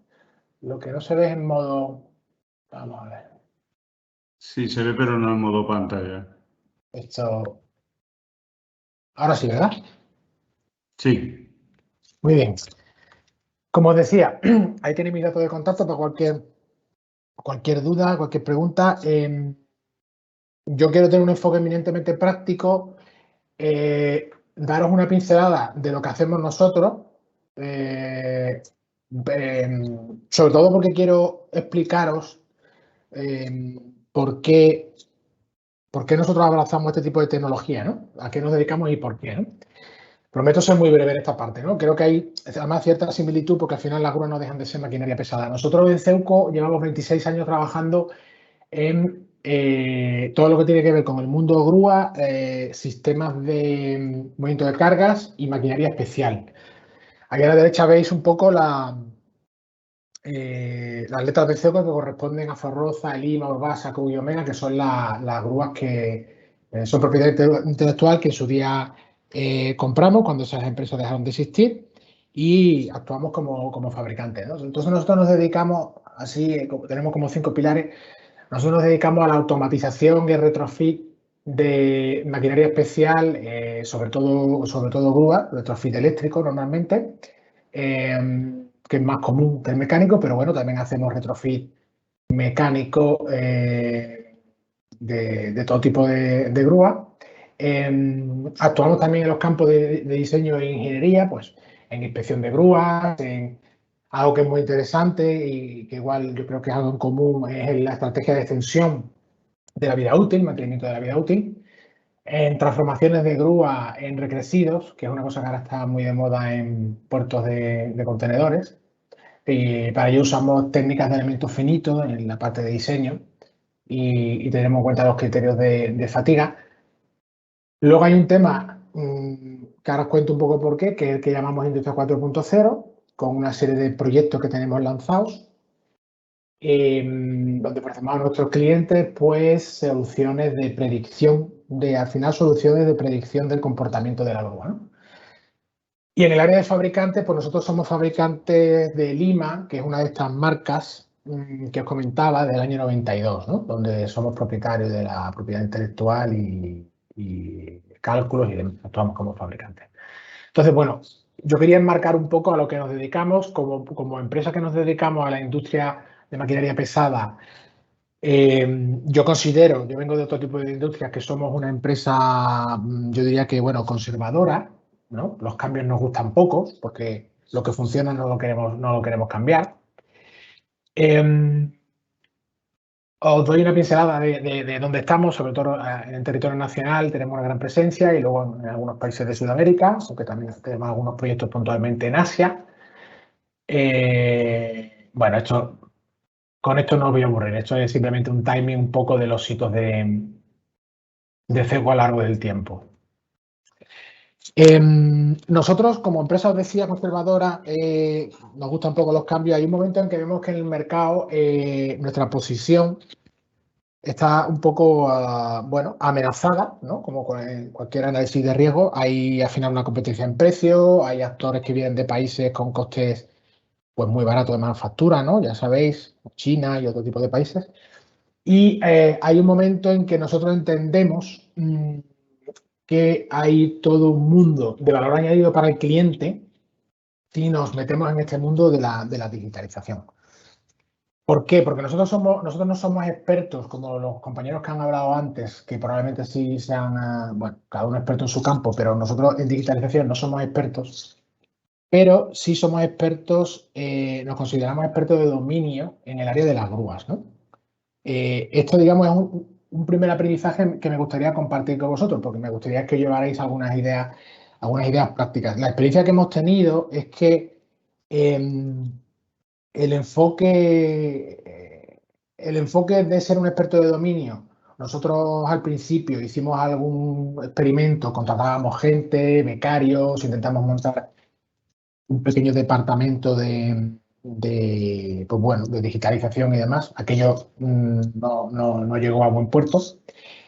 E igualmente el enfoque de solamente, y la formación que hemos recibido y demás, solamente el enfoque, digamos, del análisis de datos, igualmente, en mi opinión, es un enfoque fallido, ¿no? Al final necesitas un enfoque donde esté el experto de dominio, es decir, el que sepa interpretar lo que ocurre después de los análisis de los datos, que para el mundo grúa entendemos que somos nosotros, pero también necesitas al final la participación de un experto, ¿no? Nosotros, digamos que desde que empezamos a trabajar con Tecnalia, pues ya empezamos a ver que nuestra idea de desarrollo empezaba a caminar. Nosotros como expertos en grúas y Tecnalia, como habéis visto, como expertos en muchísimas áreas que son estado del arte, de la técnica y, por supuesto, temas de digitalización y demás. Entonces, nosotros, después de una reflexión de más de un año, vimos que con toda esa información que nosotros tenemos, con toda la información que genera la maquinaria, podíamos dar un valor añadido al cliente, que igual otros no estaban dando. Principalmente había un tema relacionado con de todos los campos en los que nosotros actuamos. En el campo, por ejemplo, de la terminal de contenedores, hay un tipo de grúa que es la STS, ahora veremos alguna foto, que es un poco el cuello de botella de esa actividad. Entonces nosotros nos propusimos, con la experiencia que teníamos en el mantenimiento de esas grúas, el diseño y demás, evitar la rotura de componentes durante la operación. Porque sabemos que eso es absolutamente crítico para la operación del barco. Tiene un coste tremendo, ¿no?, para nuestros clientes. Entonces, de alguna forma, predecir esos fallos, ¿no?, que yo creo que ya habéis visto durante esta hora y media información y presentaciones al respecto. De lo que se llama el insight, ¿no?, es decir, de conseguir información accionable para el cliente para que pueda tomar decisiones, de ahí salen multitud de derivadas, ¿no? Como os decía, evitar la rotura de un componente antes de la operación, incluso descargar al cliente de ese tipo de decisiones o apoyarlo, es decir, desde fuera realizar informes basados en la elaboración de esa información, de forma que se lo deje un poco, digamos, mascado al cliente. Y ya hay otras derivadas que tienen que ver con la seguridad de la operativa, con el coste que evidentemente baja, con KPIs de operación que también mejoran y con temas relacionados con mejora de diseño o la servitización, ¿no?, que es como un poco yo creo que el sueño de más de uno de los que estamos metidos en este tema. Entonces, apoyándonos ahí en Tecnalia, nosotros nos fuimos, como veis ahí escrito, activos de monetización, mantenimiento predictivo para grúas portuarias STS. Bueno, nos fuimos exactamente a ese activo porque es un activo crítico y lanzamos 2 proyectos. El proyecto Predict Crane y el proyecto Heimdall. El proyecto Predict Crane es un proyecto que, resumidamente, ahora veremos un poco, trata de digitalizar la grúa, ¿vale? Es decir, capturar mucha información sobre la grúa.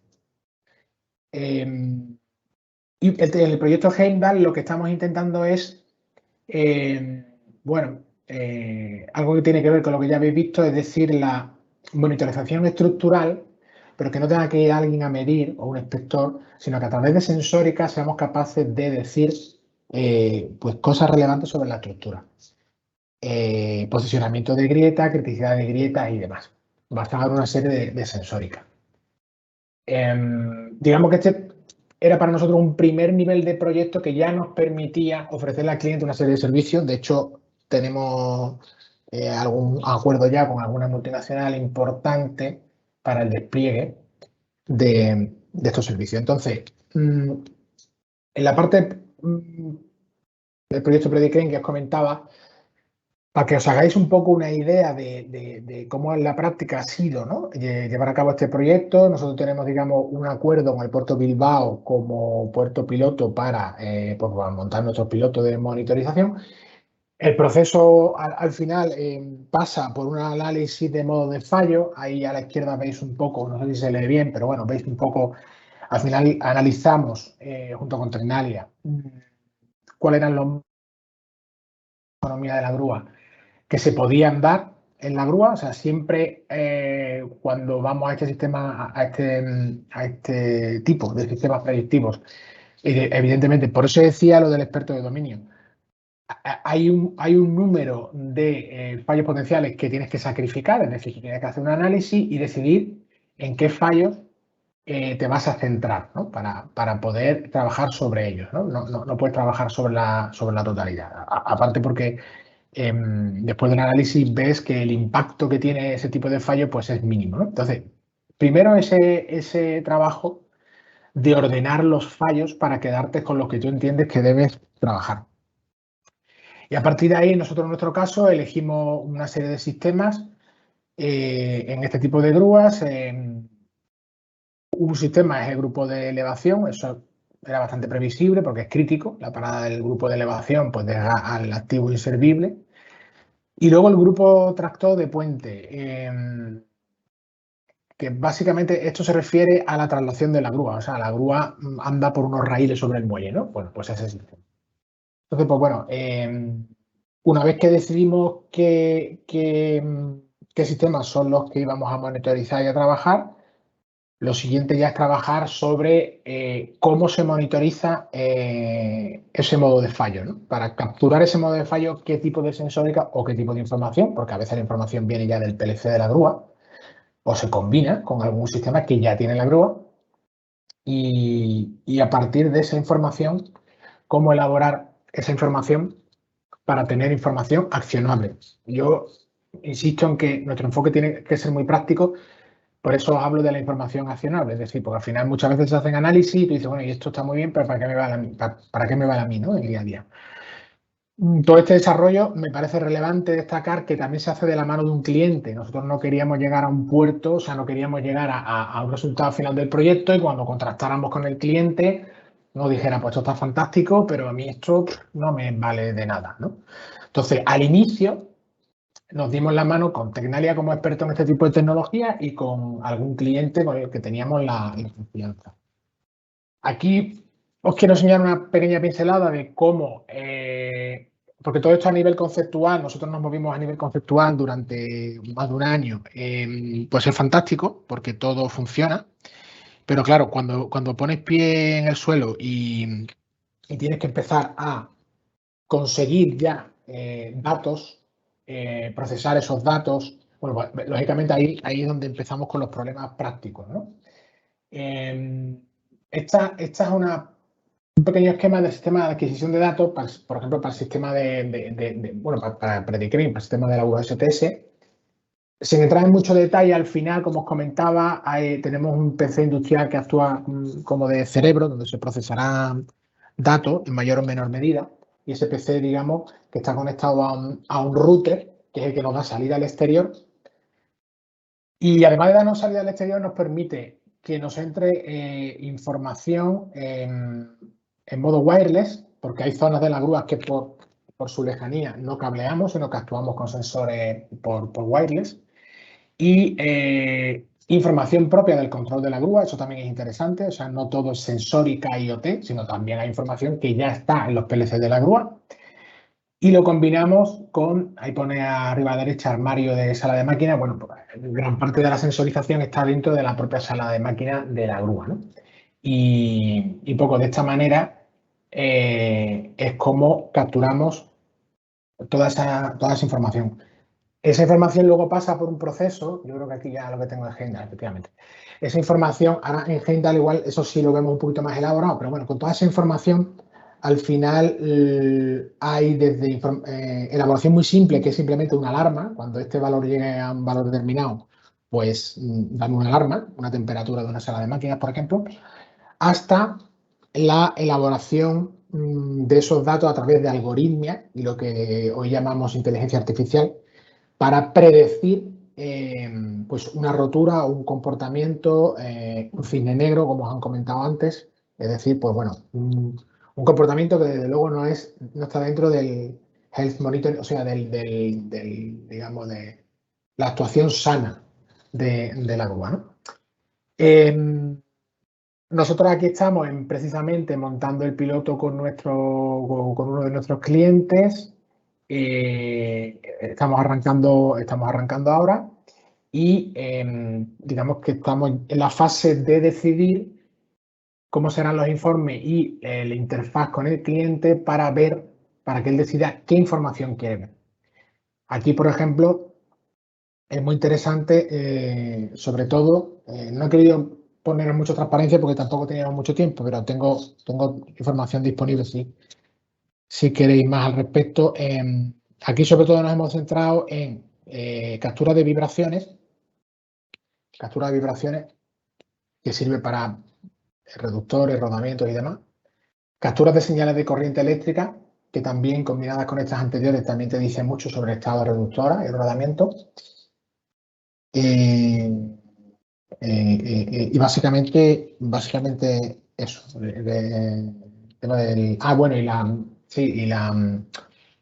Y algo que llamamos vibración de baja frecuencia, que al final para ejes que rotan a muy baja frecuencia no podemos capturar la vibración, sino lo que hacemos es a través de palpadores capturar, digamos, dibujar el movimiento que hace el eje en su giro. Bueno, esto es algo bastante innovador porque hasta ahora lo que se había hecho era la captura de vibraciones. Sobre Predicrane, esto es un poco lo que yo quería explicaros. Nosotros hemos conseguido que nuestro cliente, que uno de nuestros clientes, además muy relevante e importante, una multinacional, pues estemos ya hablando con ellos porque quieren tener un piloto en alguna de sus grúas, no una SPS precisamente, pero esto es extrapolable a cualquier tipo de grúa, yo diría que a cualquier tipo de maquinaria. Para empezar con una experiencia piloto y de ahí, bueno, ya veríamos si un despliegue y demás, ¿no? Que es lo que nosotros queríamos, ¿no? Que esto nos pusiera en el mercado en otra posición. En el caso del Heimdall, he podido escuchar parte de la presentación del compañero que ha hablado justo antes, con lo cual aquí sobre fatiga no voy a decir nada más porque creo que está muy bien explicado lo que han contado. Entonces, nosotros aquí lo que queremos en grúas STS es la detección de grietas por fatiga, son las que nos preocupan, son máquinas que trabajan con muchísimos ciclos, con lo cual al final la muerte de la estructura viene por la fatiga, más que por la oxidación u otro tipo de cosas. Si consiguiéramos llegar al final de este proyecto, ahora estamos en la primera fase, pues realmente para nuestro sector sería una revolución porque podríamos dar vamos a decir, un veredicto del estado de salud de una estructura sin tener que subirte a ella mediante sensórica, ¿no? Entonces, en el proyecto de Heimdall lo que hemos hecho es un poco parecido al anterior, es decir, al final siempre hay un paso, hay varios diferentes pasos, siempre hay un paso de decidir en qué te vas a enfocar. Ahí a la izquierda lo veis, identificación de zonas críticas. Bueno, a través de un análisis con elementos finitos y demás, y un análisis en este caso de fatiga de la grúa, que la veis ahí en la parte de la izquierda, detectamos qué zonas son las que nosotros vamos a monitorizar porque son las zonas en las que va a aparecer la fatiga anteriormente. Luego hay un segundo apartado que está ahí marcado, pero yo creo que realmente este lo hemos ya superado, que es el seleccionar qué tecnología usamos para la monitorización. Que evidentemente el concurso de Tecnalia con su conocimiento fue crucial para poder elegir que la tecnología que hemos elegido tiene que ver con los ultrasonidos. Y luego un poco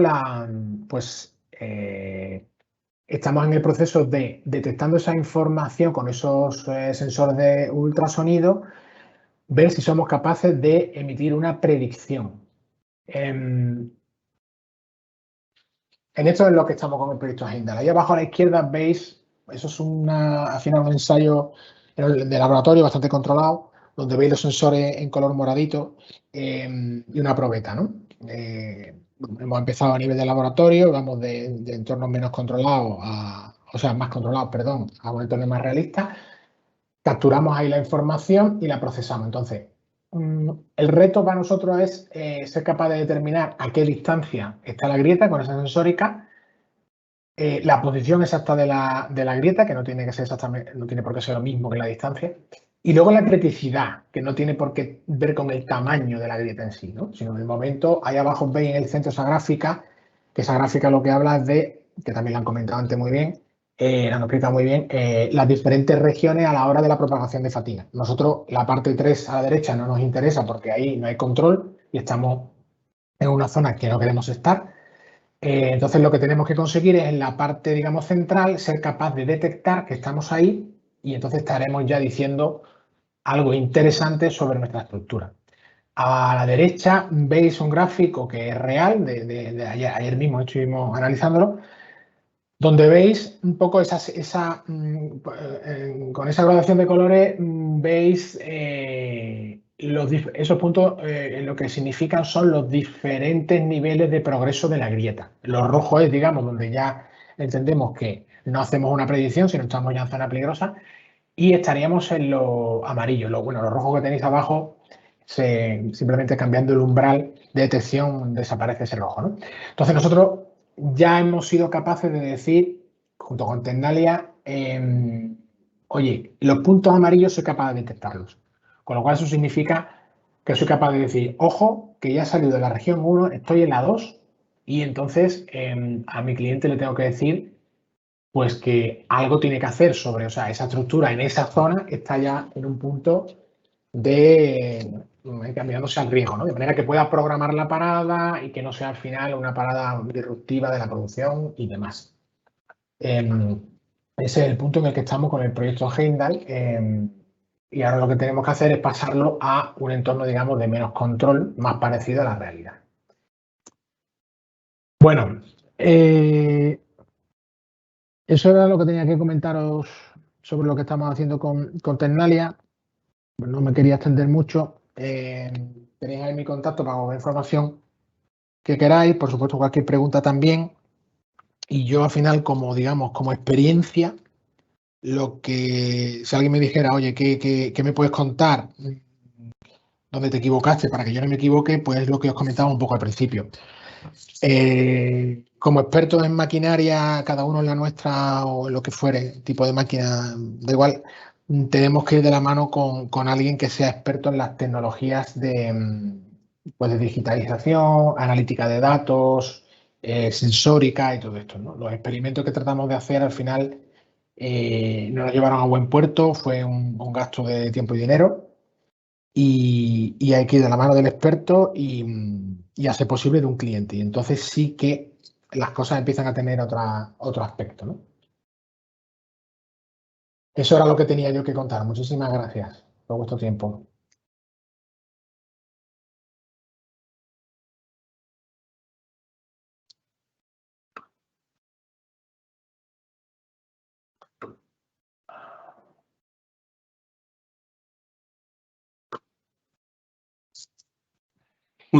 Muchas gracias, Ismael, muchas gracias, Joaquín, muchas gracias, Jaime, por acercarnos cuál es el estado de la tecnología respecto al mantenimiento predictivo. Como hemos recibido una serie de preguntas, os las paso rápidamente, ¿vale? Como no están dirigidas a uno de vosotros en concreto, pues bueno, os las lanzo y quien quiera coger el testigo, pues que la responda. La primera sería, actualmente la maquinaria de obra pública y los vehículos, camiones o coches están altamente sensorizados y disponen de módulos de comunicaciones remotos. A pesar de ser así, el propietario del equipo tiene acceso a un número muy limitado de estos sensores y, lo que es peor, a través de la plataforma propia de cada fabricante. La pregunta es si existe alguna plataforma, dashboard, que recopile estos datos y los sirva de una manera global independientemente de su procedencia. Soy Joaquín, Ismael. Sí, bueno, yo yo sí no sé si alguno de los compañeros quiere comentar, pero yo ahí sí, porque precisamente nosotros estamos un poco en esa pelea, en la pelea de las plataformas, ¿no? Yo en mi humilde opinión, estamos ahora en la época que esto pasará, como pasa siempre, de la guerra de plataformas, ¿no? Cada fabricante quiere imponer su plataforma. No voy a nombrar a ninguno, pero cuanto más fuerza tiene el fabricante, él te dice, no, no, yo te doy todo esto, pero en mi plataforma y solo vas a poder conectar mi maquinaria o mis sensores. Porque lo que se quiere, entiendo, es que tu plataforma sea la hegemónica, que al final, igual que todo el mundo hoy trabaja con Windows o trabaja con, bueno, con el Windows me parece, o el Microsoft, ¿no? Me parece un buen ejemplo. No siempre fue así, ¿no? Hay una guerra de plataformas. Nosotros eso, ¿cómo lo hemos afrontado? Nosotros no trabajamos con ninguna plataforma, digamos, de forma cautiva. Porque, de hecho, algún cliente multinacional te dice, no, no, yo soy más grande que esta plataforma o que esta empresa.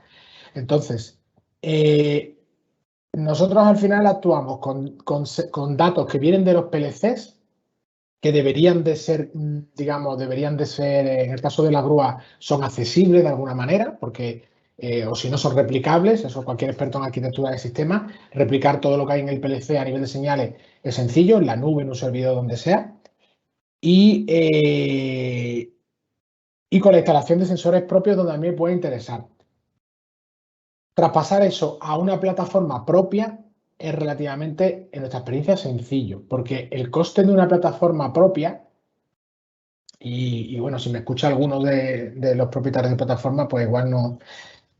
Hoy día ya es accesible, o sea, la tecnología siempre pasa lo mismo, ¿no? O sea, nosotros, por ejemplo, como decía, en una multinacional muy importante que hace barcos, nosotros estamos trabajando con una plataforma que le hemos hecho junto con otra empresa para ellos.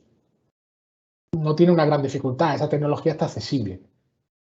Entonces, no tengo por qué pasar, ¿vale? Hay grandes marcas que me dicen, no, no, yo tengo mi plataforma, no, pero no quiero, mi cliente no quiere ni la tuya, ni la tuya, ni la tuya. Quiere una que sea de código abierto, que sea, o de la que pueda ser propietario, ¿no? Entonces, que a lo mejor eso tiene un coste en resensorizar cosas que ya te tendría que dar tu maquinaria porque ya lo tiene. Bueno, yo al final, en la maquinaria que nosotros nos movemos, el acceso a PLC, a unidad de control, es siempre posible. A lo mejor no puedo intervenir dentro del PLC, pero yo sí puedo publicar la información del PLC a la nube o a otro servidor, y entonces ya de ahí cojo yo la información que a mí me interesa y la subo a la plataforma, pues que a mí me interese. Ese es el enfoque que nosotros le damos. Perfecto, gracias. Otra pregunta que tenemos, ¿qué ancho de banda se necesita para el envío de datos desde las máquinas hasta los servidores de procesamiento?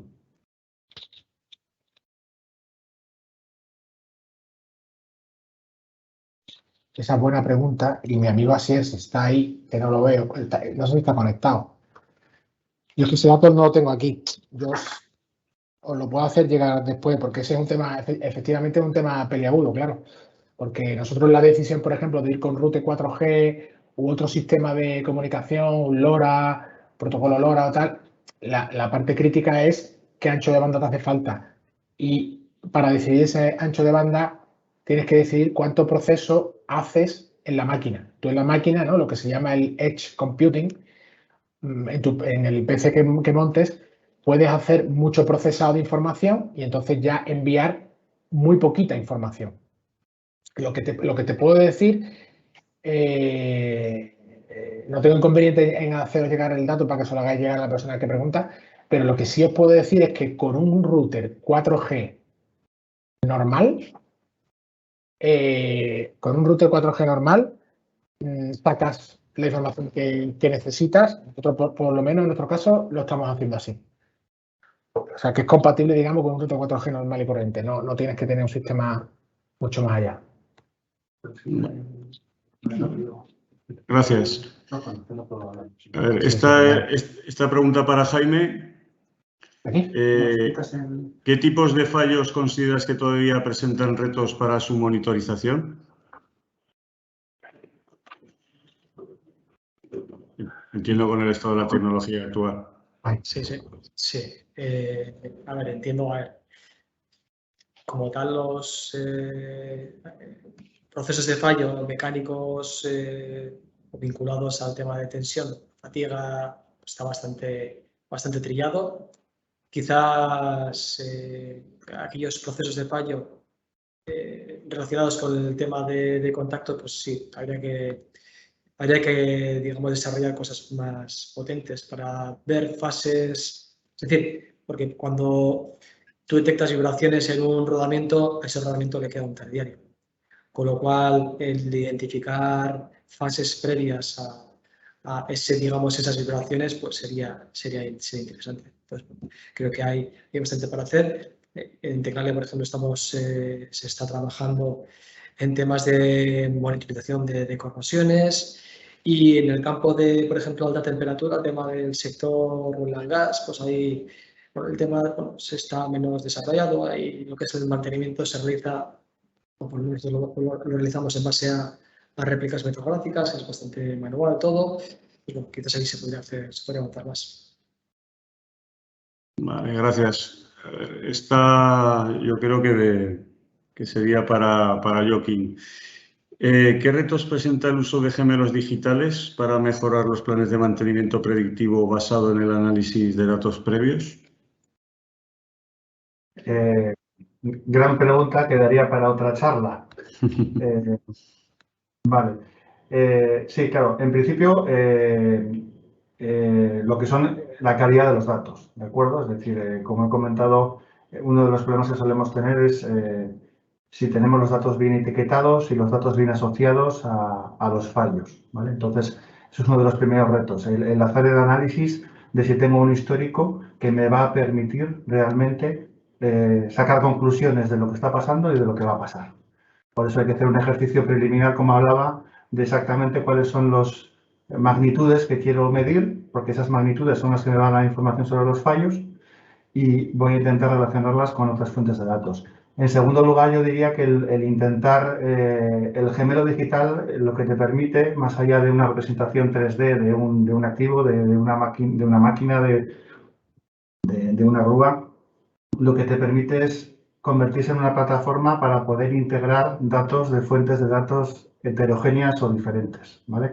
Los datos de los sensores, consultar a tu GEMAO para poder conocer cuándo ha habido un histórico de operación de mantenimiento, y de nuevo esos datos son relevantes porque tengo que tener sincronizadas, digamos, mis datos de salud, mis datos de sensores con los datos de las actuaciones y de las operaciones que ha habido, de forma que yo puedo relacionar el estado de salud, cómo ha cambiado después de hacer la operación, y puedo asimilar mi dato de salud a un fallo que tengo recogido en el GEMAO. Pero luego, además, si fuera capaz de introducir datos de fiabilidad teóricos o datos de modelos de fallo, como son los que estaba comentando Jaime, me va a permitir ir subiendo, ¿no? Entonces, la calidad de datos por un lado y la posibilidad de mezclar, de acceder a esos datos y mezclar esas fuentes de datos diferentes para poder enriquecer el modelo y tomar decisiones, yo creo que es de lo principal que hay que preocuparse.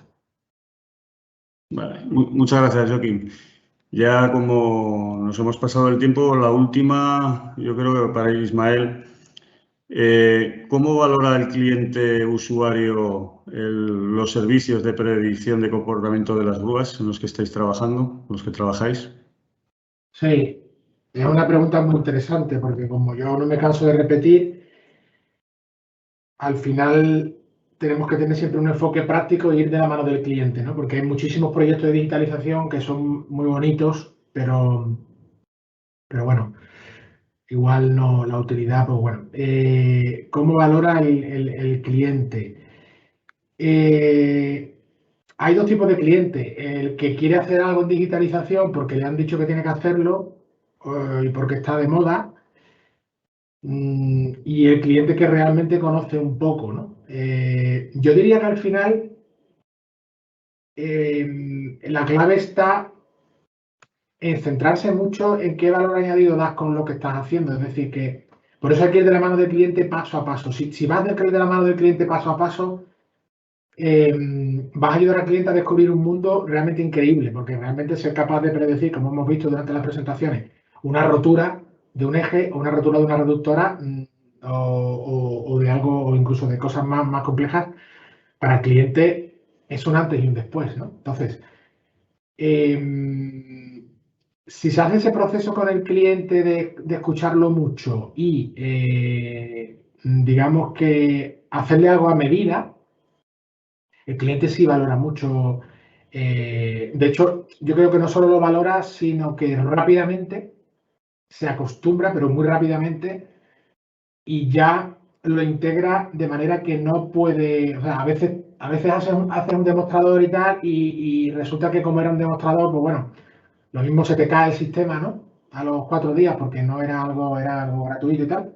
Y el cliente te llama diciendo que, oye, ¿qué pasa que esto no funciona, ¿no? O sea, muy rápidamente asumen esta nueva tecnología siempre que, insisto, vayamos de la mano del cliente en la definición. Cuando nos ha pasado de hacer una presentación preciosa de la que estábamos súper orgullosos y el cliente al final diciendo, oye, ¿y esto a mí para qué me sirve?